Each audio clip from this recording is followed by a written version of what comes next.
Good afternoon, everyone, and welcome to WeBec East program, Government Contracting 101. My name is Colleen Lacoste. I am the certification manager here at WeBec East, and I am thrilled to be joined by 5 really wonderful panelists for what is going to be an amazing presentation today on very high level, quick pace program, Government Contracting 101. How do you do business as a WBE or WOSB with the federal government, with the SBA, and with our tri-state area, Pennsylvania, Delaware, and New Jersey. And then we will follow up the presentation at the end with Maria Hewlett, who will be giving us some best practices for government RFPs. So that being said, I am going to jump right in and introduce our first speaker, Jennifer Tilden. Let me pull up your screen. Give me 1 second here. Jen Tilden is the lead business opportunity specialist, hub zone coordinator with the Eastern District of Pennsylvania and the Small Business Administration and Delaware. My apologies. Jen serves as the primary contact for minority and underserved. Hold on, sorry, 1 second. My computer is freezing up here. Sorry, 1 second here. Let me figure out what's going on.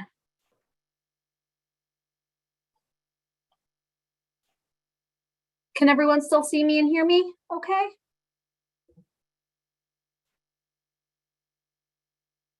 I can see you and hear you. Great, thank you very much. For some reason, my my computer is freezing up. But anyway, Jen, would you like to introduce yourself, please? I was about to say, easily I can just pick up. Hi, Okay. My name is Jen Tilden. I am the head of the Small Business Administration for Eastern Pennsylvania and Delaware, and kind of heavily hand in New Jersey as well. My basic job is to help you all as small businesses do business with the federal government. I am specifically federal, but if you ever need to contact me, if you're interested in doing work with, say, Allentown, Harrisburg, Philly, the Commonwealth. In addition to the people that you're going to meet today, you can always reach out to me. And if I am not the person, I will find you the person. So I wanted to, at about 10,000 feet today, quickly introduce you to our federal woman-owned small business program. And can y'all see my slides? Yes, we can. Cool, thank you. I basically want everyone to realize one large and strange thing about the federal woman-owned small business program. Currently, 5% of the entire federal budget is automatically earmarked for woman-owned small businesses exactly like yours. We have reason to believe that number is actually going to be going up in the near future if any of the FAR supplements or the National Defense Authorization Act have anything to do with it. But currently there is 5% of the federal budget that's automatically earmarked for woman-owned small business only.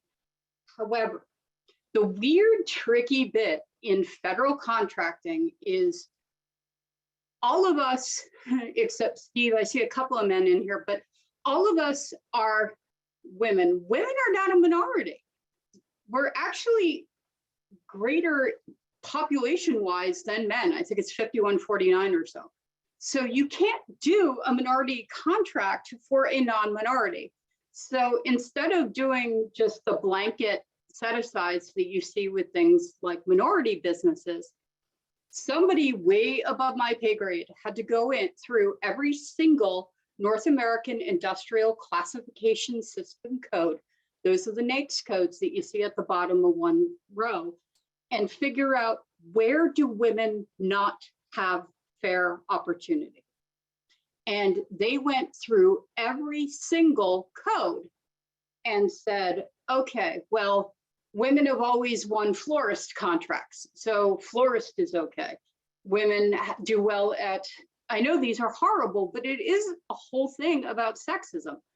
Women are good at childcare, so we don't need women-owned small business contracts for childcare. What the short version is if you're not on that list of types of businesses where women haven't traditionally had fair opportunity, it will not help you to become registered as a woman-owned small business federally. It's not that you're not a woman-owned small business. It's just we will never pull contracts aside for you as the federal government, because we suspect if you're in almost every NAICS code that you can bid competitively yourself. The only time you see these contracts pulled out is if the federal government feels that you work in a line of work where women have never had fair opportunity. And I'm happy to get you all the list of all the NAICS codes that are in and out. I'm going to put my LinkedIn information into the chat so you can always find me. I have green hair. I'm pretty easy to find. But what you need to realize is if you're not on that short list of people, it's usually things like STEM, like construction, for types of businesses like that, that going through the whole long process of becoming a WOSB won't benefit you in any way, because you're never going to get, there will never be work earmarked for you. You can compete on your own merits. However, if you feel that you need to get this woman-owned small business certification, please be aware there are two different categories. It is economically disadvantaged woman-owned small business or woman-owned small business. It's done by NAICS code. I can give you all the lists, but this is what we mean by economically disadvantaged. We're the federal government, so we have a strange idea of what money means. So this is poor in our world. So if you fall under this, you are economically disadvantaged. You don't have to be both. Your code is going to be one or the other. How do you get into the woman-owned small business program? This is big because this just changed, and this is my last main point. The woman-owned small business program used to have a self-certification option. A lot of people might be aware of. We got rid of that about 1.5 years ago now. The self-certification option for woman-owned small business went away completely. You have the ability at the federal level to do certification through us at the SBA. It's going to take at least 90 days from the date that we receive a full package. We're running kind of behind because we don't have a huge number of people working in that office, but you're going to run about 90 days. It's all done through certify.sba.gov. I have free help if any of you need to register and certify. If you have a problem with certify, I'm sorry, please forgive me here, because I don't think that there's a day that passes that I don't end up apologizing for something certified did wrong. So if any of you are in the process of getting into certify, getting into SAM, that's what I do, and that's what I do for free. So you can always write to me. Alternatively, you can go with a third-party certifier like WeBEC, and then you take WeBEC's documents and you put them into certify.sba.gov. We have loads of resources that are going to come to you in my presentation that are free or low cost. The second you get involved with federal contracting, there are going to be a lot of sharks in the water, a lot of companies that will come up and say, I need your money to register you in SAM. I need your money to renew your SAM. I need your money to blank. Almost all of them are not entirely legitimate. So if you receive one of these emails saying you have to do X, please always feel fine about dropping me a line and saying, hey, is this a real thing? Is this not? These are all free resources that we have. And this is my information and the information of my second. His name is George Tapia. He's actually teaching for the DOT today. But we can be reached at any time. We are here for you if you have any questions about woman-owned small business, about minority contracting, anything like that, and moving forward in contracting. We have some great classes here at the SBA. Thank you. Thanks so much, Jen. And while we have you on here, can you tell us a little bit about where someone can go to find opportunities after they have uploaded their WOSB into certified.gov. Yep. Where can they find these opportunities? Absolutely. In federal contracting, you have to know that there are two types of buys. If it's a really small purchase, which for us is under $25,000, then just having your name out in places like the Dynamic Small Business Search and SAM, and say maybe Google will help you out, because under $25,000, the contracting officer only has to call or email 3 people. If you get larger than the 25K, then all federal opportunities must be posted on www.sam.gov, that is Sierra Alpha Mike. And all the things we are currently buying, a lot of the things we've formerly bought, and a lot of things that we'll be buying soon are all posted on there. And we're happy to help you get help learning how to put together the correct response to these as well. That's also through the PTACs, who were on the second to last slide. Wonderful. Thank you, Jen. And I am seeing some questions coming in. I just want to address 2 FAQs that we usually get here when it comes to obtaining your WOSB. So you do need to have your SAM.gov registration, whether you get your WOSB through the SBA or through us here at WBEC.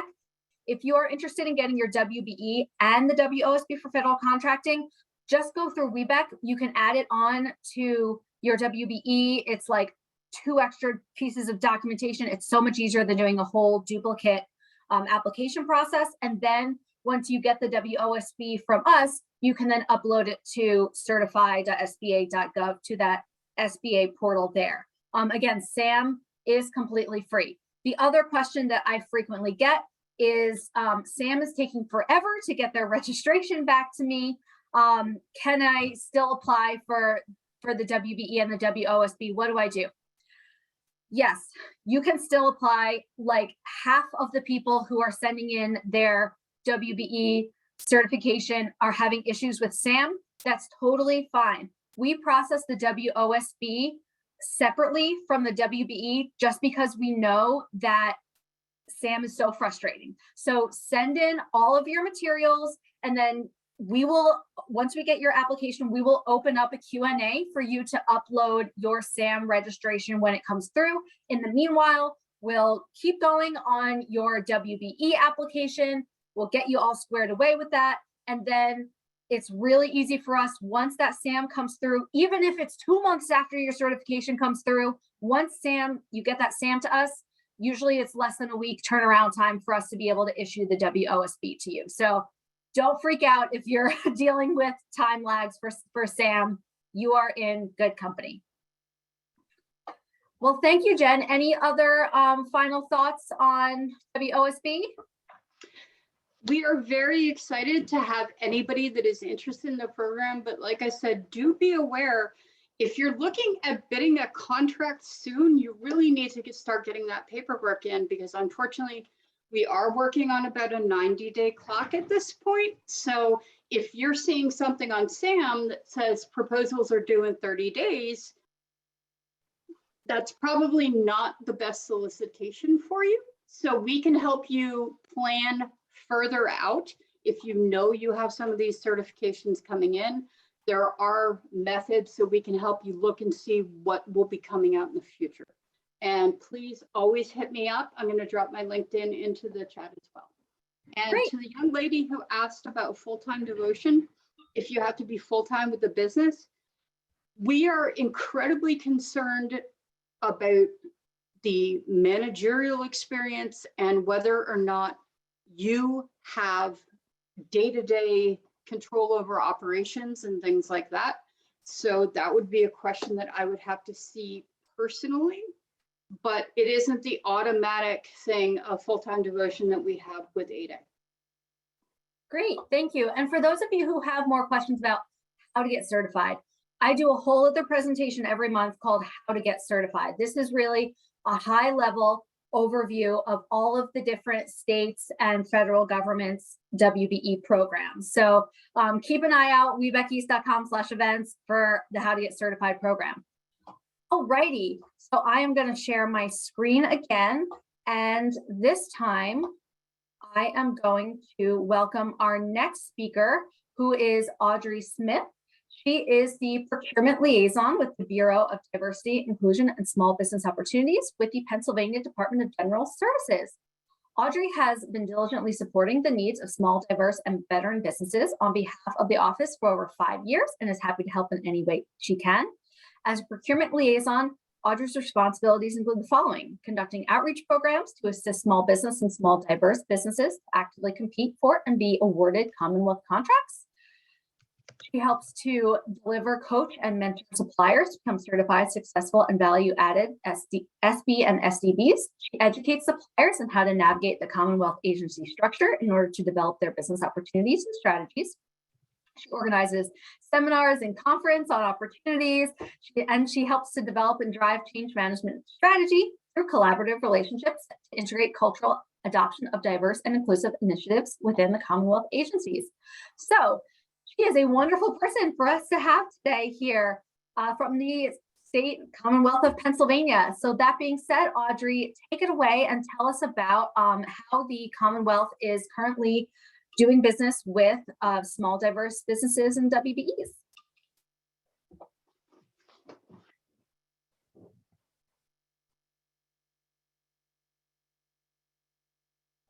Hold on one second, I think you're muted.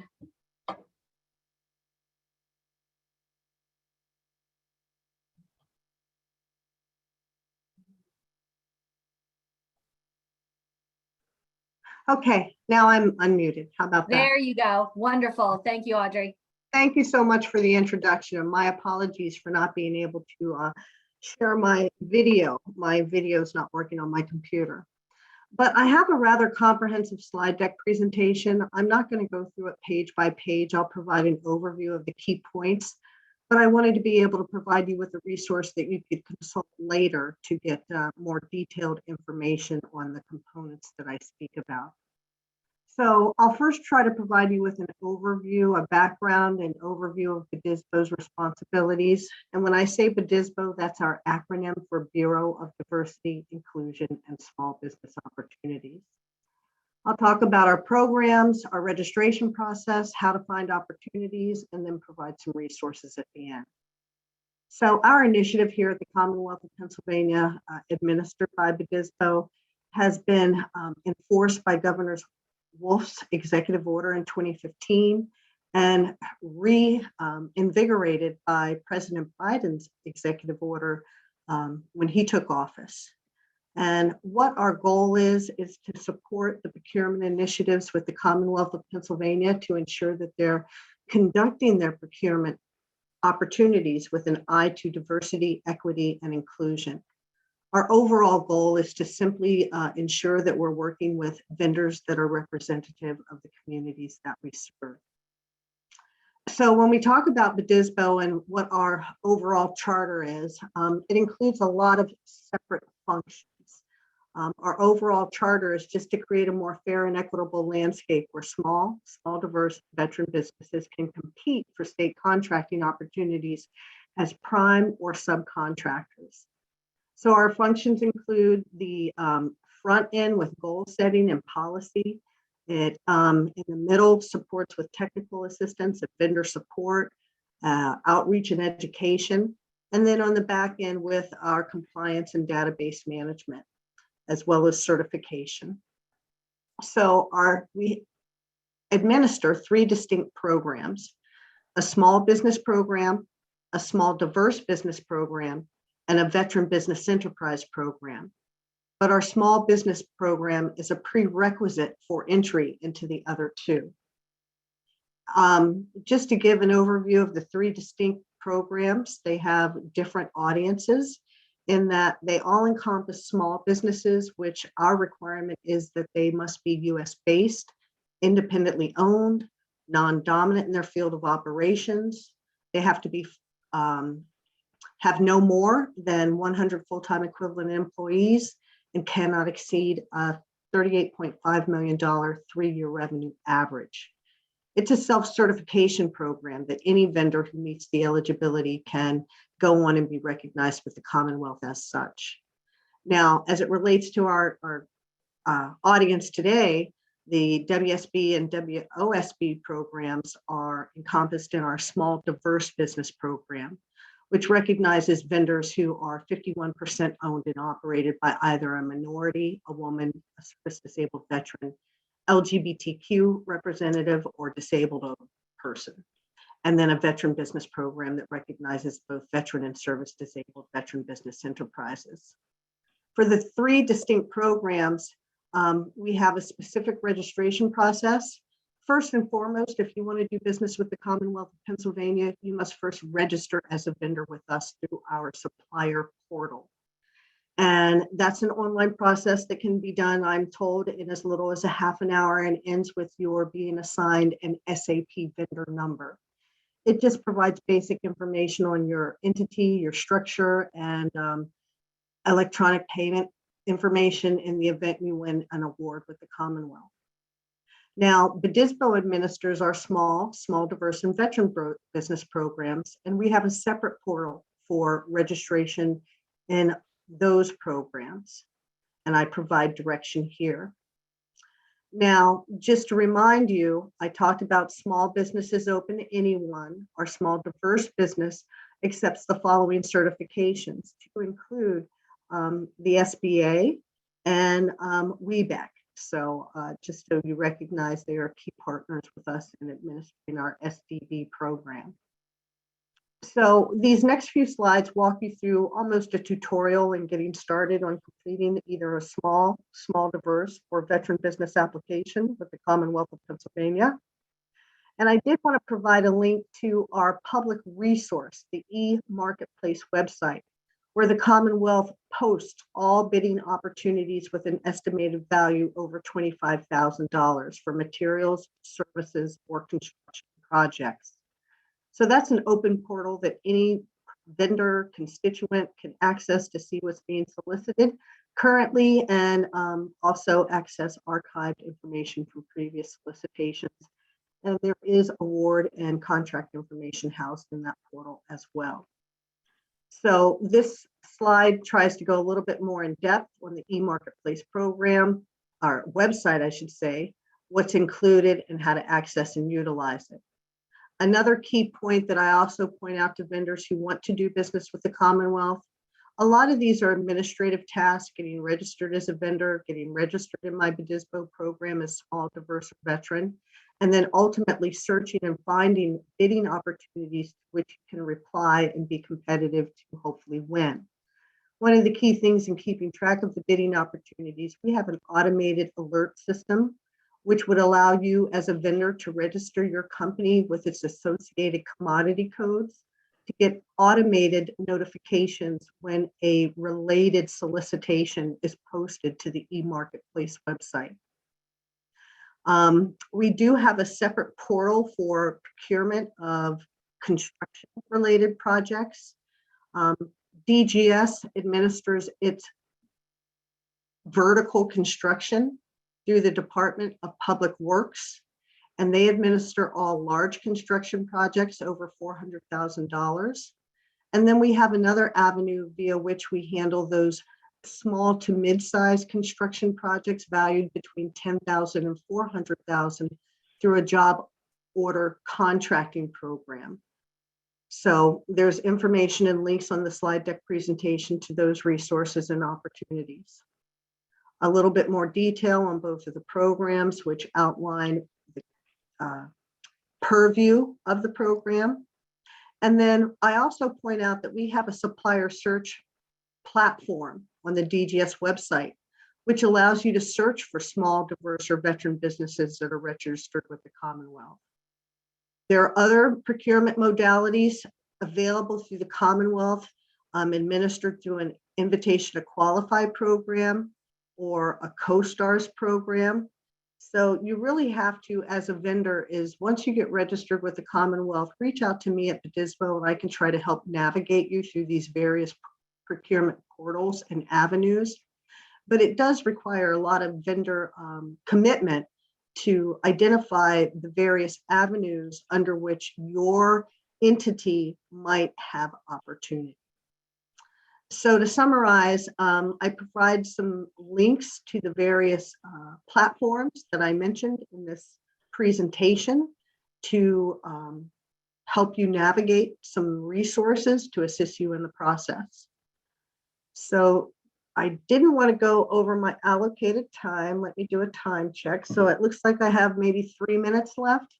Now, this last slide that I put up here, the Commonwealth administers a goal setting program where we proactively look at solicitations valued over $250,000 for materials and services, or over $400,000 for construction projects, where we review those solicitations prior to advertisement and assign participation goals requiring the utilization or partnership with small diverse businesses and or veteran business enterprises. So we run monthly training WebExes, web conferences administered through this portal. So I have them advertised here if you have specific interest in that goal setting program. So any quick questions I might be able to answer before we turn over to the next presenter? This was really great, Audrey. Thank you so much. One thing that I want to bring up, and I would love if you could address a little bit too, is that we get a lot of questions and confusion around when someone registers with the state or with the Commonwealth. It doesn't automatically register you with all the different procurement offices with PennDOT, City of Philadelphia, any of the other municipalities within Pennsylvania. It is specifically for working with the state government. Do you get that question a lot? Well, we have to clarify it once vendors finally make their way to us. But, you know, it's really not clear, and I hate to say it, but working with the Commonwealth can be rather complicated. And when I say the Commonwealth, I'm talking about procurements issued through the governor's jurisdiction, which would encompass the 26 agencies that are held compliant to his mandates and the procurement and policy. Now, there are other commissions like the Gaming Commission or the other commissions that are not held as closely to the procurement rules. But when I talk about state contracting, I'm talking about contracts that are issued by any of the 26 agencies under the governor's jurisdiction. So they would be like the Department of Environmental Protection, the Department of Agriculture, the Department of Corrections, the Department of General Services. You know, the list is 26 items long. But you have to recognize that cities are considered municipal entities, which may or may not have their own procurement modalities. They may recognize some of the programs administered by the Commonwealth, and they may not. So as you state, the City of Philadelphia, the City of Harrisburg, the City of Pittsburgh, Scranton, or Altoona has their own contracting and procurement program and policy, which may or may not mirror or even acknowledge the Commonwealth's program. And then the last clarification that I'll make is that the Commonwealth administered through the Department of General Services or the independent agency procurement is generally for goods, services, and the only construction it would encompass would be vertical construction. Horizontal construction, roads, roadways are administered by PennDOT, which has its separate registration program as well as its separate procurement portal and process. Great, thank you so much. And yes, PennDOT is one of the ones, you're right, has their own specific certification program. They do not accept WBENC or any of the national certifiers. They have a specific program called the PAUCP program. So something to keep in mind. Wonderful. Well, thank you so much, Audrey.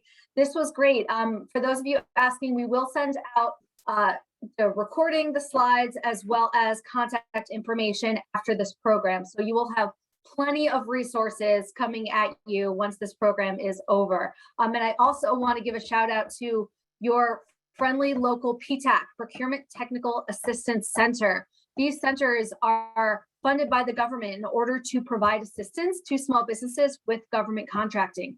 They are wonderful. They are the ones that we will be sending you to for more one-on-one help. So of course, reach out to any of our speakers here. Don't forget about your local PTAC. So now I am going to introduce our next speaker, who is Mr. Anthony Martinez. He is a small business advocate with the New Jersey Business Action Center. Anthony has many years of experience working with the small business community. He is a former senior small business liaison for the New Jersey Economic Development Authority. And Anthony now continues to focus on supporting small minority women and veteran-owned businesses. Prior to joining the NJEDA, Anthony worked for the City of Camden Redevelopment Agency as a redevelopment assistant and a senior consultant for the New Jersey Small Business Development Center at Rutgers.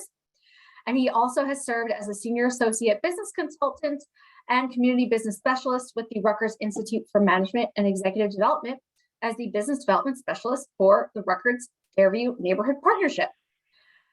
I am very excited to welcome Anthony now to talk about everything going on in New Jersey. Take it away. Hey, woohoo! Could you put on our slides? I can. Give me 1 second to pull those up.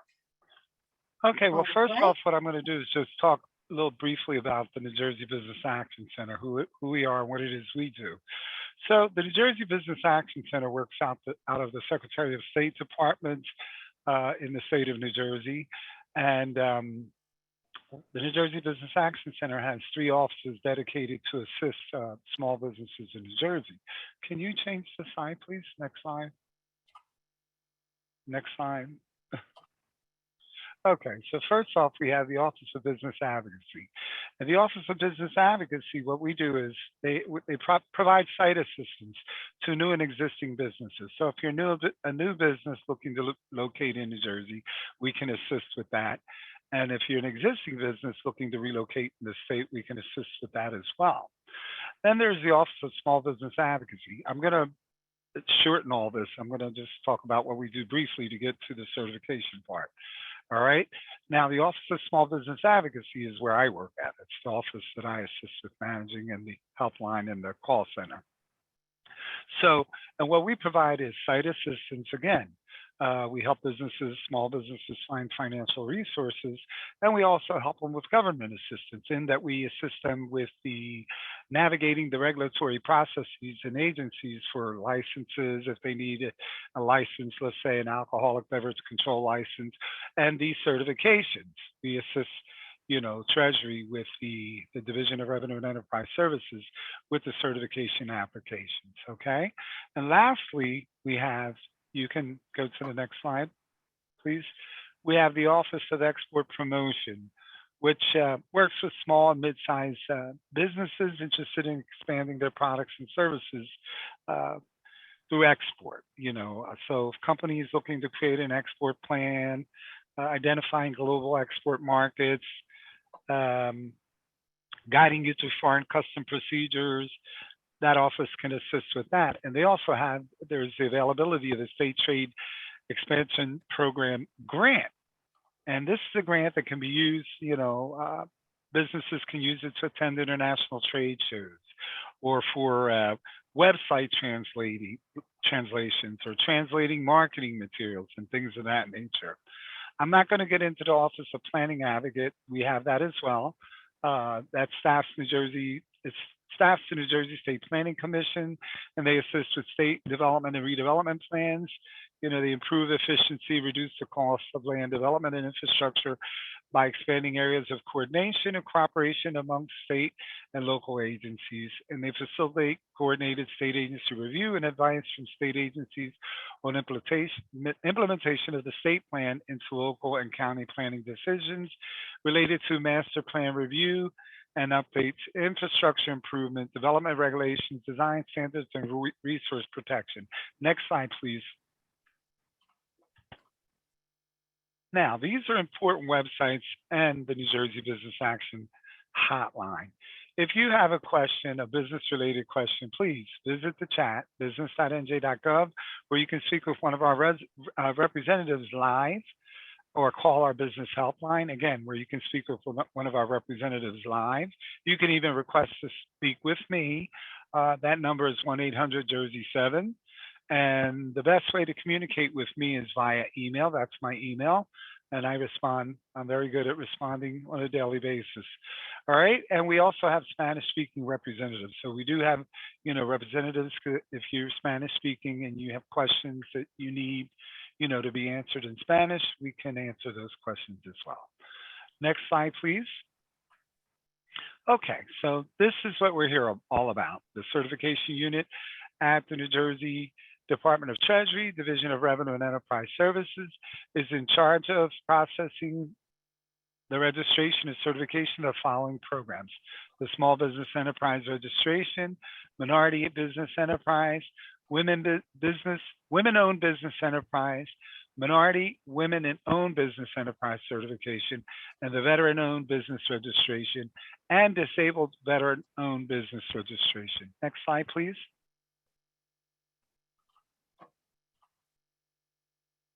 Okay, so New Jersey has a small business set-aside program for small business enterprise certified businesses. So there's a 25% goal for state contract dollars allocated to currently approved New Jersey small business enterprise certified businesses, okay? These are the standards of eligibility or the eligibility requirements. So your principal place of business has to be in New Jersey, and 51% or more of the gross revenue has to be in New Jersey, or 51% or more of the company's full-time employees have to work in New Jersey, and you have to be independently owned and operated. Next slide, please. Okay, again, the Small Business Set-Aside Program, you have to be registered with the Division of Revenue and Enterprise Services. So you have to, obtain your EIN, form your legal entity, and you have to register with the state for tax and employer purposes in order to receive your New Jersey Business Registration Certificate. You have to be a for-profit. You have to have 100 or less full-time employees, and there are revenue limits. Okay, next slide, please. Now, for the Minority and Women Business Enterprise Certification, it's defined as at least 51% independently owned, operated, and controlled by minorities or women. And the standards of eligibility or eligibility requirements are 51% interest or more in the business has to be minority or women business owned, independently owned and operated. And whoever is the minority or the woman, they have to have management control and operating control, and it has to be a for-profit. Next slide, please. Okay, there is a fast track for certifications for the Minority Women Business Enterprise. Also, we accept the following certifications: Port Authority of New York, New Jersey, and other state certification agencies, the MSDC and the WBENC. And how to apply. Contact the Treasury to request fast track other application, or you can contact me and I can ask one of the certification auditors. I have a very good working relationship with them to fast track your application. You have to submit an original copy of the MWB application filed with the other certifying agencies. So that would be PANI, New Jersey, or MSDC, or WBENC, and your current approval certificate letter from the other certifying agency as well. Next slide, please. So there's a set aside for disabled veteran-owned businesses. That's 3% of contract dollar amount to service-related disabled New Jersey registered approved veteran businesses. And the standards of eligibility or eligibility requirements are: the disabled veteran means a resident of the state who's been officially verified by the United States Department of Veterans Affairs as a service disabled veteran as determined by a disability award letter. Next slide, please.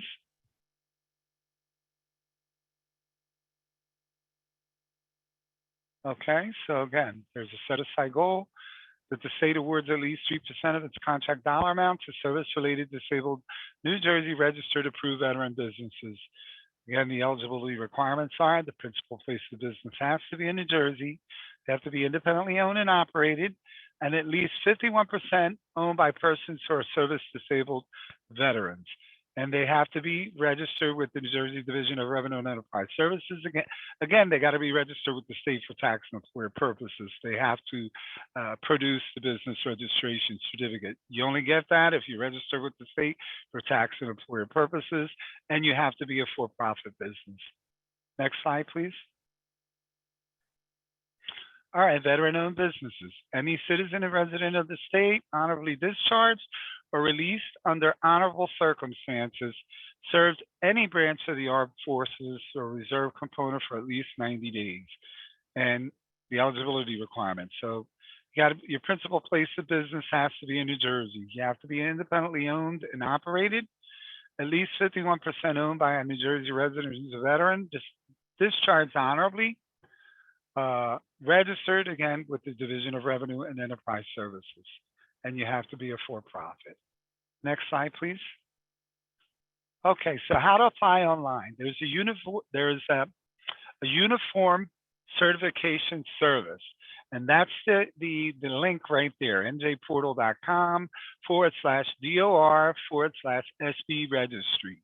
You know, I encourage everybody to apply for the SBE certification because they don't require much for you to be eligible for that. And most of the time, if you meet the eligibility requirements, you're certified right away. Now, the other certifications, you can apply for all the other certifications on the same link. That process takes 6 to 8 weeks to process. Okay, unless of course you ask for it to be fast tracked. You can reach out to me again. I have a good working relationship with the certification auditors, and I can ask them to pull your application. All applications are free of charge. The MWBE first-time applicant certificates are issued for 1 year. MWBE renewal certificates are issued for 3 years. Veteran-owned business certificates are issued for 3 years. Disabled veteran-owned business certificates are issued for 5 years. And all certifications require submission of annual verification by the anniversary date. What happens is once you're in the system, about 60 days prior to, not less than 60 days prior to your annual verification, the system will send you an email that it's time for you to do your annual verification. Okay, and you have to follow through then. If you miss that time frame, you have to apply all over again, yeah, and go through everything. All right, so again, for help or questions, you may contact the office. The main line for the certification process is 609-292-2146. And I believe that's it for me. Is there another? I put information in the chat about the New Jersey Selective Assistance Vendor Information Database, where once you're certified, you can look into contracts that you can bid on. I also entered the NJ Start in the chat website where you can look for procurement opportunities with the state, you know, doing business with the state. And there's also New Jersey Vendor Resources there, contract with the state, the MWB, SB, VOB, DVOB certifications, New Jersey Start vendor support. And that's pretty much it. And here goes, I also added to this slide, resources, you know, technical assistance providers for, of course, you know, the New Jersey Small Business Development Centers. They assist with certification applications. They're funded primarily by the SBA and us, my department, my office funds them. And PTAC, the Procurement Technical Assistance Center, you know, New Jersey Institute of Technology. PTAC serves 20 counties in New Jersey. There's their website. UCEDC also that serves Union County also provides procurement PTAC services, and they're all funded by the U.S. Defense Logistics Agency. And I believe that concludes my presentation. I don't believe I have any more slides. Thank you so much, Anthony. That was so comprehensive. Really appreciate it. Thank you. Thank you for inviting me, and good luck to everyone. Thank you very much. Okay, now we are going to keep it moving with our next state representative. Siobhan White. Siobhan is the Director of the State of Delaware Office of Supplier Diversity, a unit within the Delaware Division of Small Business dedicated to enhancing economic opportunities for diverse business enterprises. Ms. White is a proud public servant to the state of Delaware with over 13 years of service, previously serving in the Executive Office of the Governor for over a decade. Ms. White serves on various committees and councils, providing a voice and advocating for diverse businesses across the state, and is a member of the Board of Directors for the Police Athletic League of Wilmington. Ms. White is a graduate of the University of Delaware, go Blue Hens, and Wilmington University. All right, I am going to pass it over to you, Siobhan. Thank you so much. I'm going to share my screen.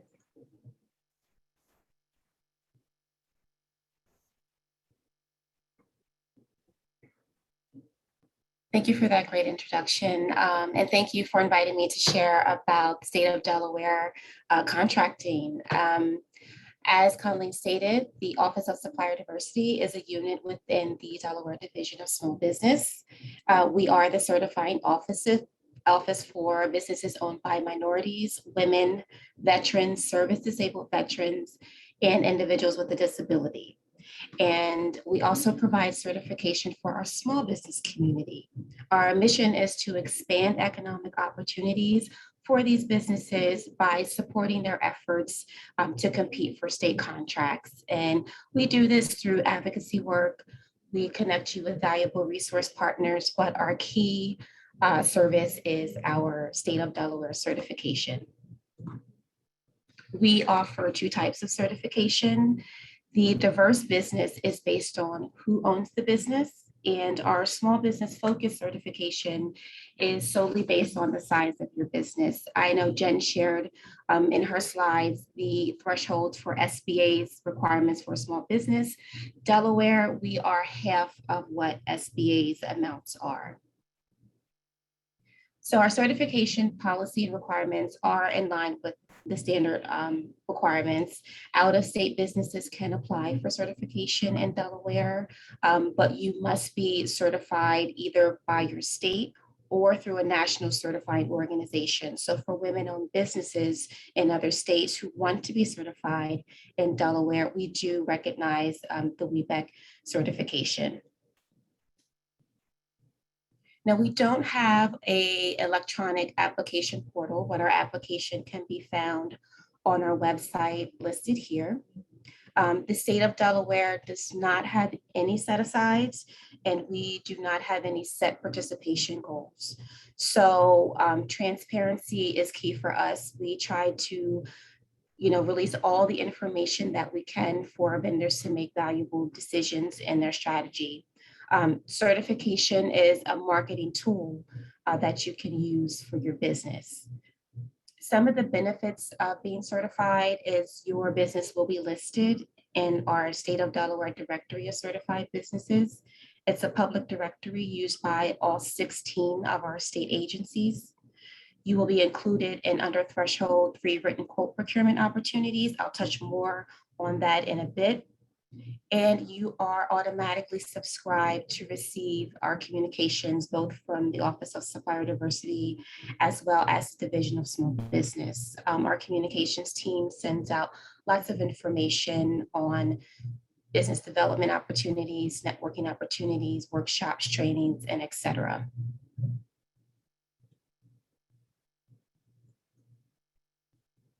So anyone who is looking to do business with the state, you should be familiarize yourself with our procurement site.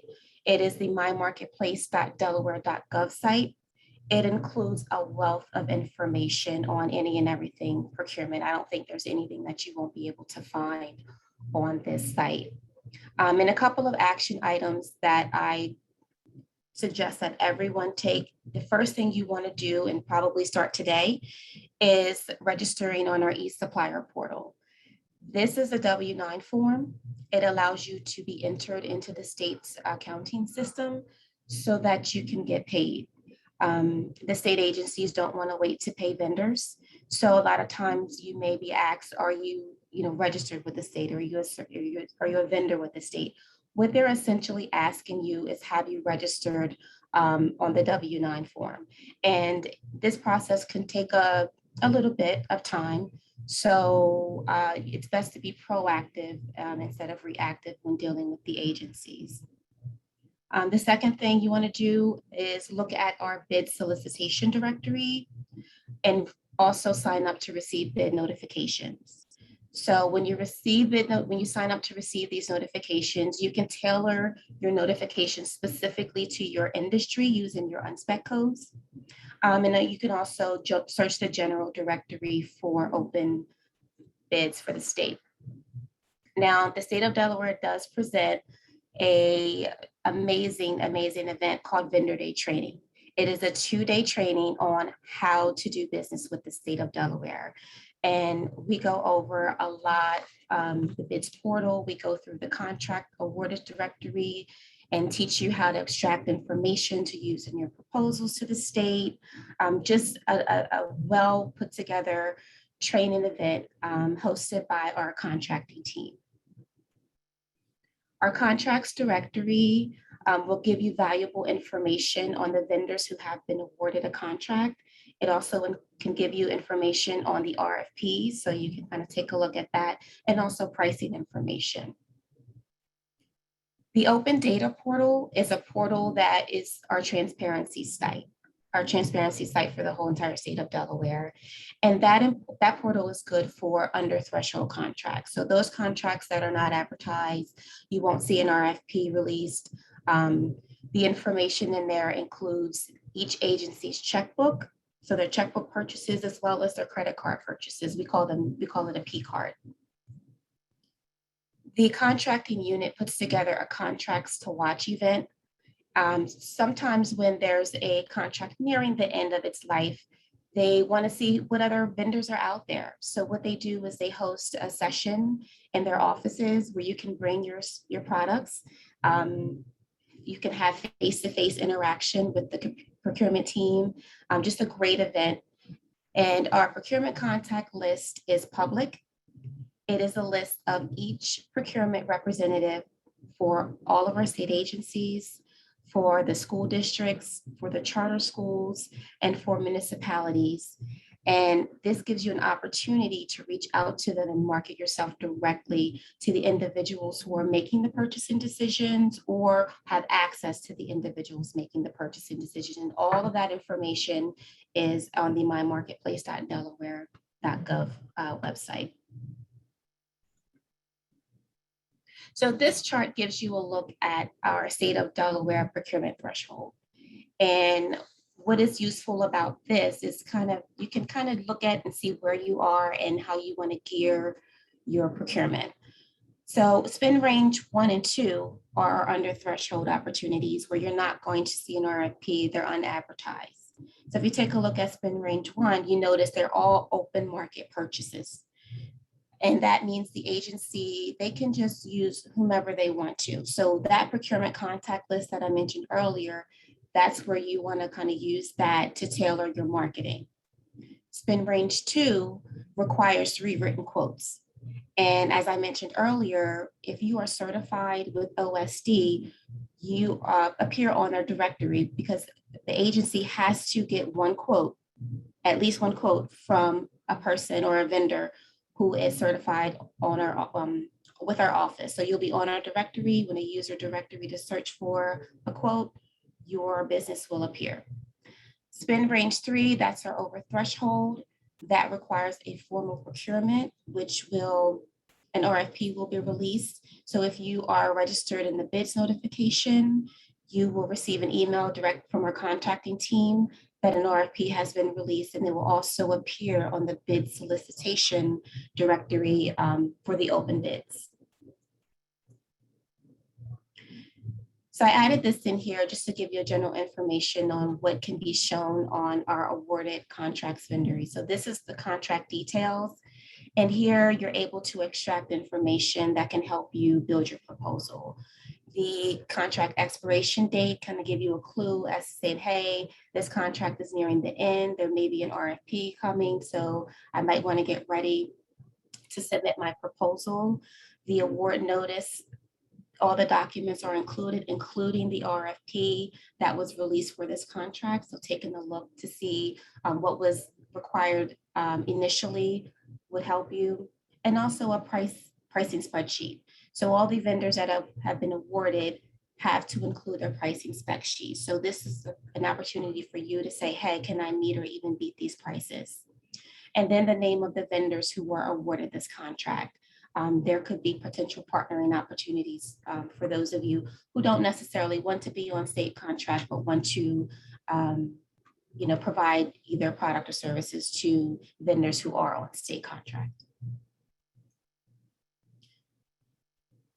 Now, unless the state no longer has a need for the product or services, it's just a continuing cycle, and it just shows you the life cycle of a contract. And I just want to give you a couple of tips when you are responding to an RFP. The first thing is to make sure you read it to see if a pre-bid meeting is required. A lot of times it's mandatory, and if you do not attend that meeting, you are unable to bid on the contract. Second thing is to make sure that you include all the information that they ask for. So any supporting documents, all the fields are filled out. You don't want to leave anything out to disqualify you. And most importantly, make sure you submit your proposal before the designated deadline. The state of Delaware has a strict policy on this. Our contracting team will not accept a proposal that is beyond the deadline. I mentioned earlier about those under threshold purchasing opportunities that are not advertised, and you can find information on our open data portal. This is actually a snapshot of the checkbook for the Department of Natural Resources, and you can see some of the information here that could be useful to you. You could find out what they're buying. You can find out who they're buying it from. You can find out how much they're paying for it.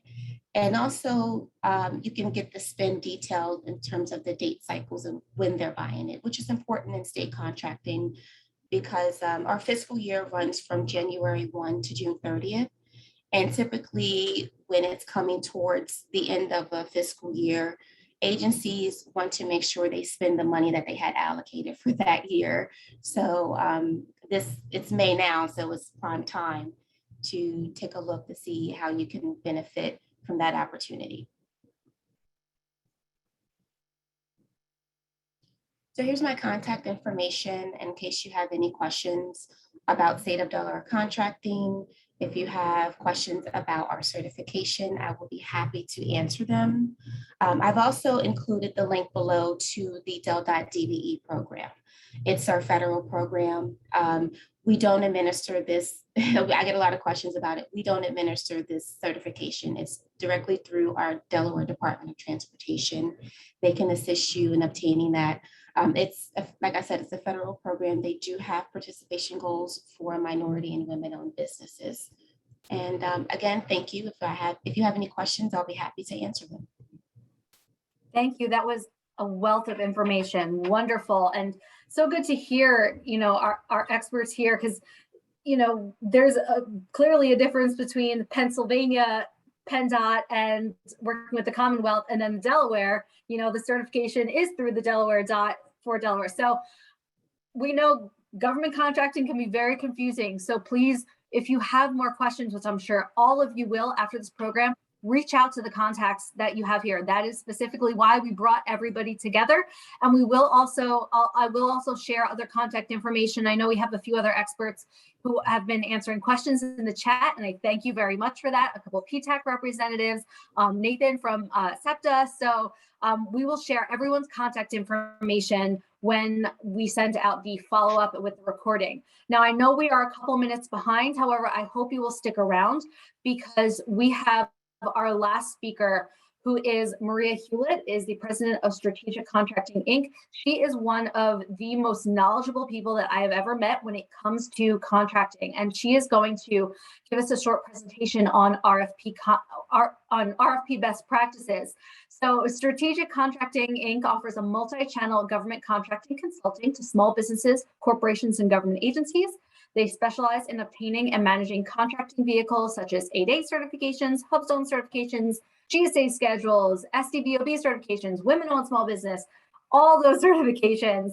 And their services extend from growth strategy through execution, fostering joint ventures, strategically positioning clients to successfully compete for government contracts. So she is a wonderful consultant if you are looking specifically for a consultant to assist with a government contracting. So that being said, I am going to push this over to Maria and also share the resource that you sent me in advance. Thank you, Colleen. I really appreciate the introduction, and I know we're running a few minutes late, as you said. So if you can stick around, great. If not, I know this will be recorded and will be shared later on. I'm also going to do a more extensive presentation as part of the WBEC East Water Cooler event later this month, going through those tips as well. So I know Colleen will send all that information later.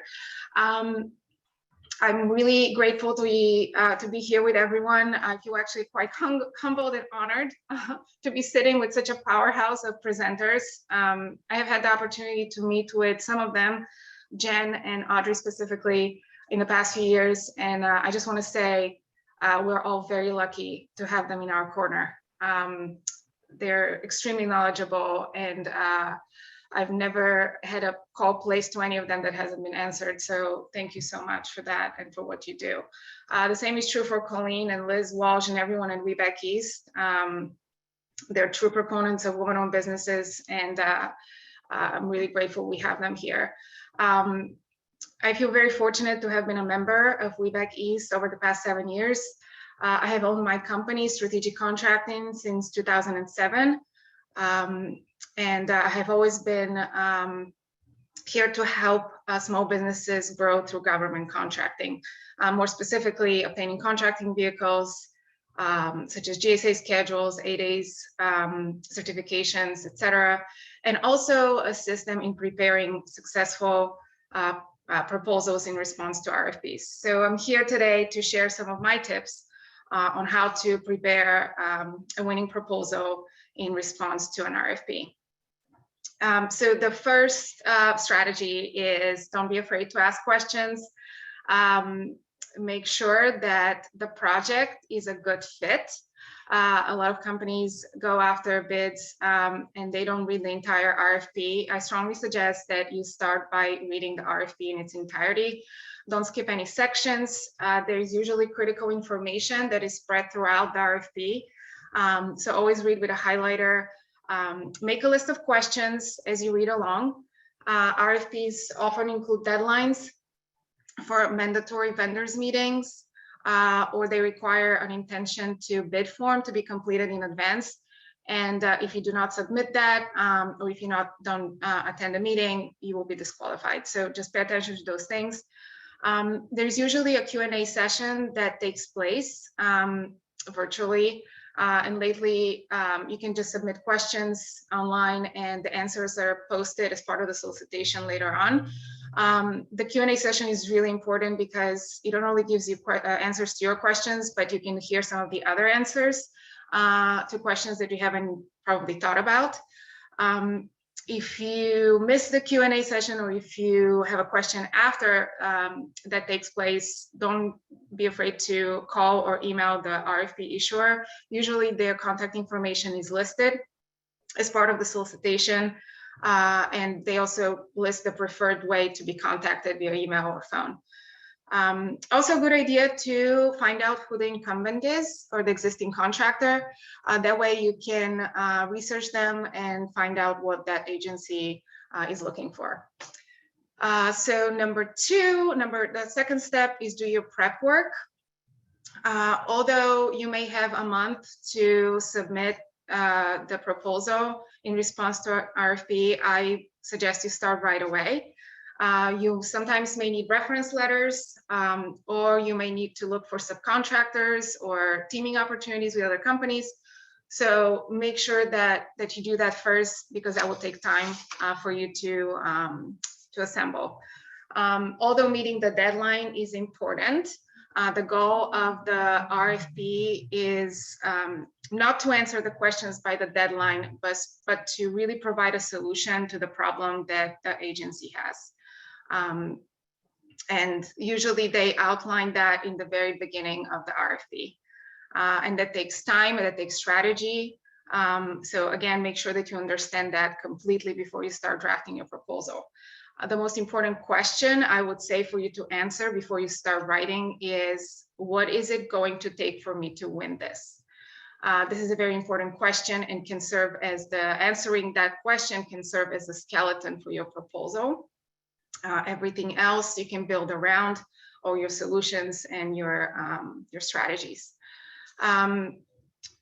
I also will send via Colleen a project plan and a project plan example and a compliance matrix example. Those are both tools to help ensure that the proposal responds to and complies with all RFP requirements. You will find those useful as you start the process. The project plan gives you a timeline, and the compliance matrix lists the requirements that the government looks for, and make sure you don't miss a thing. I also suggest that you choose somebody from your company to take the lead on this, even if you have 2 or 3 people working on the proposal. One person has to be in charge. Somebody who will make sure that all responses are in at the right time. Somebody who will assemble everything. Somebody who will monitor the solicitation. A lot of times,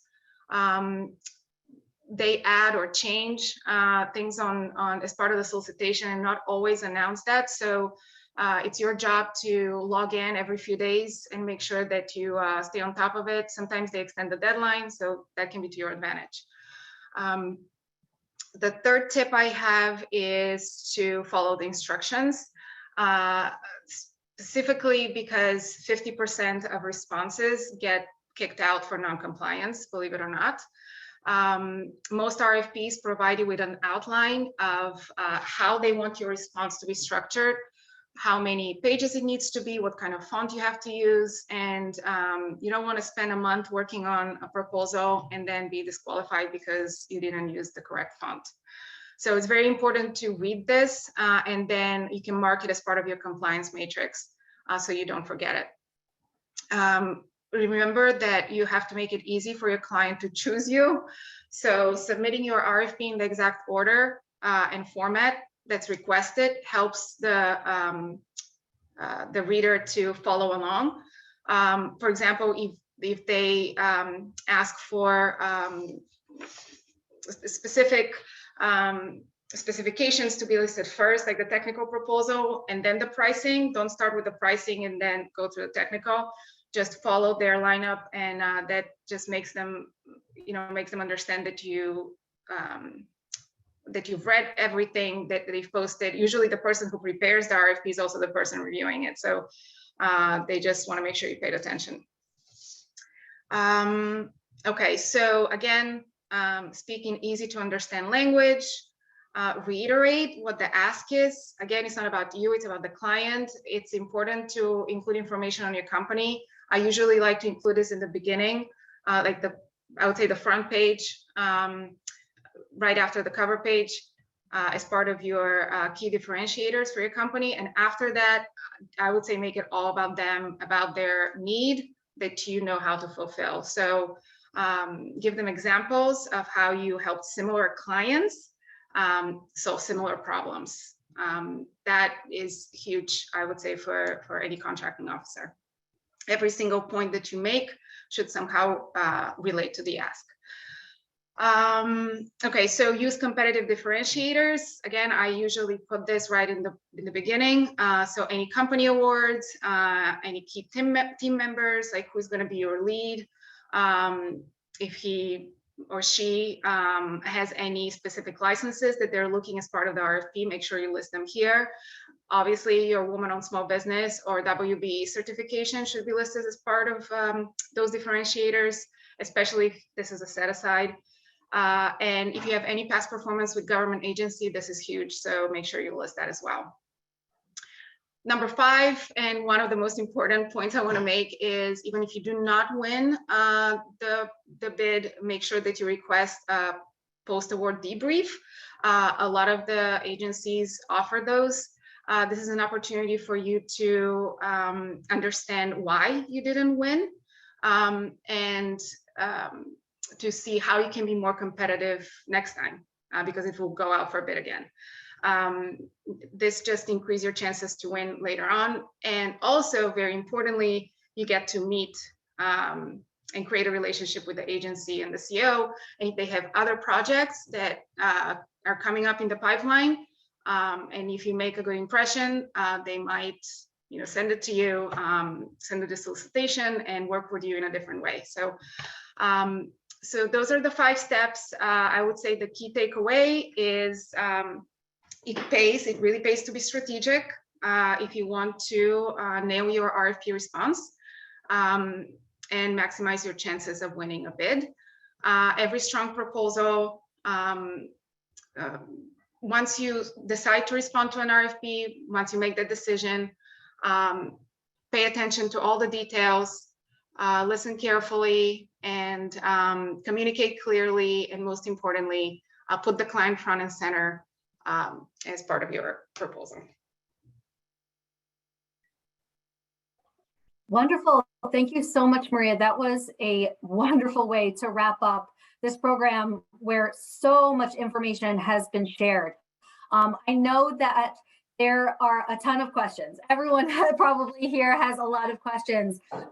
That being said, in the follow-up email, I'm going to send everyone's contact information so that you can reach out to them and discuss specifically what your needs are, because we know everyone here has questions that are, very particular and specific to your situation. So I hope that this program has given you a good high level of what each of the states and federal are looking for, and if anything, a good contact for you to reach out and get more specific help. So thank you, all 5 of you. This has been an exceptional presentation that I have been wanting to put on for so long. And I thank everyone for joining me. This has been a really great afternoon. Have a great afternoon, everybody, and thank you again. Thanks Thank for you. inviting us.